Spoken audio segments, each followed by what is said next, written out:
بسم اللہ الرحمن الرحیم۔ السلام علیکم ناظرین، اس سے پہلے کی ویڈیو میں ہم نے آپ کے سامنے یوسف علیہ السلام کا جیل میں جانا اور پھر ان کا بادشاہ کے خواب کی تعبیر بتانا اور قحط کا پڑنا، یہ پورا واقعہ بیان کیا تھا۔ اگر آپ نے اس ویڈیو کو نہیں دیکھا ہے تو آپ اس کو بھی ضرور دیکھیے گا۔ اب ہم اس کے آگے کا واقعہ بیان کریں گے کہ کس طرح قحط سے پریشان ہو کر حضرت یوسف علیہ السلام کے بھائی ان سے غلہ لینے کے لیے ان کے دربار میں حاضر ہوتے ہیں۔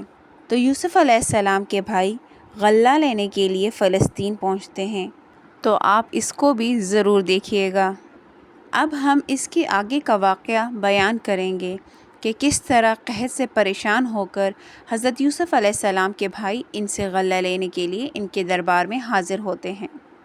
تو یوسف علیہ السلام کے بھائی غلہ لینے کے لیے فلسطین سے مصر کے لیے روانہ ہو جاتے ہیں۔ اپنے چھوٹے بھائی بنیامین کے علاوہ 10 بھائی شاہی دربار میں غلہ لینے پہنچ گئے، جہاں حضرت یوسف علیہ السلام شان و شوکت کے ساتھ جلوہ افروز تھے۔ جب یہ سب بھائی دربار میں داخل ہوتے ہیں تو یہ بھائی لوگ تو انہیں یعنی حضرت یوسف علیہ السلام کو نہ پہچان سکے، لیکن ان سب کو حضرت یوسف علیہ السلام نے یعنی اپنے بھائیوں کو پہچان لیا۔ حضرت یوسف علیہ السلام 7 برس کی عمر میں ان سے جدا ہوئے تھے اور اب 40 سال کے ہو چکے تھے۔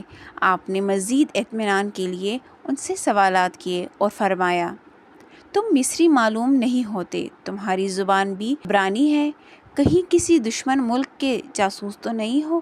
ان سوالات کا مقصد یہ تھا کہ وہ اپنے حالات کے بارے میں سب کچھ بتا دیں۔ سوتیلے بھائیوں میں سے ایک نے بتایا کہ وہ نبی زادے ہیں اور حضرت یعقوب علیہ السلام کی اولاد ہیں۔ ہم 12 بھائی تھے، ایک بھائی کو بچپن میں بھیڑیا کھا گیا، جس کے غم میں ہمارے والد نابینا ہو چکے ہیں۔ ایک چھوٹا بھائی ہے جسے والد کی دیکھ بھال کے لیے چھوڑ آئے ہیں۔ حضرت یوسف نے اپنے بھائیوں کو شاہی مہمان خانے میں رکھا، ان کی خوب خاطر تواضع کی، لیکن ابھی ان کے اوپر اپنا راز ظاہر نہیں کیا۔ جب حضرت یوسف علیہ السلام کے بھائی اناج لینے کے لیے چلنے لگے تو حضرت یوسف علیہ السلام نے اپنے بھائیوں کو جاتے ہوئے پورا اناج دیا اور کہا، اگر یہ اناج ختم ہو جائے تو تم دوبارہ اناج لینے کے لیے آنا اور آئندہ اپنے چھوٹے بھائی کو بھی ساتھ لانا، کیونکہ یوسف علیہ السلام بنیامین سے بھی ملاقات کرنا چاہتے تھے۔ اگر تم اسے لے کر نہیں آئے تو نہ غلہ ملے گا اور نہ خاطر مدارت ہوگی۔ ان کے بھائیوں نے جو اناج کی رقم حضرت یوسف علیہ السلام کو ادا کی تھی، تو حضرت یوسف علیہ السلام نے ان کے ساتھ ہی خفیہ طور پر ان کے اناج کی رقم بھی ان کی بوریوں میں واپس رکھوا دی۔ بھائی خوشی خوشی اناج لے کر کنعان واپس آئے تو والد کو عزیز مصر کے حسن سلوک، فیاضی اور رحم دلی کے واقعات سنائے۔ ساتھ ہی یہ بھی کہا کہ انہوں نے حکم دیا ہے کہ اگر آئندہ اپنے چھوٹے بھائی کو ساتھ نہ لائے تو اناج نہیں ملے گا۔ ابا جان، اگر یہ اناج ختم ہو گیا اور ہم دوبارہ جائیں گے تو لہٰذا بھائی کو ہمارے ساتھ بھیج دیجیے گا تاکہ ہم پھر غلہ لائیں، ہم ان کی نگہبانی کریں گے۔ حضرت یعقوب علیہ السلام نے کہا، مجھے تو اس کے بارے میں تمہارا بس ویسا ہی اعتبار ہے جیسا اس سے پہلے اس کے بھائی کے بارے میں تھا، سو اللہ ہی بہترین نگہبان اور سب سے زیادہ رحم کرنے والا ہے۔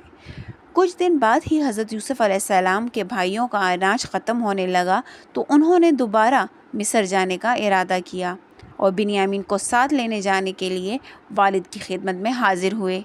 حضرت یعقوب علیہ السلام باقیہ تجربہ کی بنا پر بنیامین کو ساتھ بیچنے پر آمادہ نہ تھے، کیونکہ ان بھائیوں کے ساتھ پہلے حضرت یوسف علیہ السلام کو بیچا تھا تو یہ حضرت یوسف کی صحیح سے نگرانی نہیں کر پائے تھے، لہٰذا انہوں نے کہا کہ میں تو اسے ہرگز تمہارے ساتھ نہیں بھیجوں گا جب تک کہ تم اللہ کو بیچ میں ڈال کر مجھے قول و اقرار نہ دو کہ اسے میرے پاس صحیح سالم لے آؤ گے، سوائے اس کی ایک صورت کے کہ تم سب گرفتار کر لیے جاؤ، یعنی تمہیں کوئی اجتماعی مصیبت پیش آ جائے یا تم سب ہلاک ہو جاؤ۔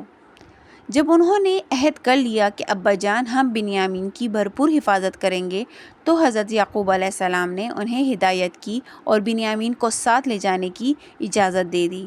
تو حضرت یعقوب علیہ السلام نے کہا اے میرے بیٹو، جب تم اناج لینے کے لیے مصر میں داخل ہو جا تو تم اب سب ایک ہی دروازے سے داخل نہ ہونا بلکہ جدا جدا دروازوں سے داخل ہونا، اور میں اللہ کی تقدیر تو تم سے نہیں روک سکتا، بے شک حکم اسی کا ہے، میں اسی پر بھروسہ رکھتا ہوں اور اہل توکل کو اسی پر بھروسہ رکھنا چاہیے۔ ناظرین، اس کے آگے کا واقعہ کہ کس طرح سے حضرت یوسف علیہ السلام اپنے بھائیوں پر اپنا راز کھولتے ہیں کہ میں ہی یوسف ہوں، اور واقعے کو لے کر انشاءاللہ حاضر ہوں گے اگلی ویڈیو میں۔ تب تک کے لیے اللہ حافظ۔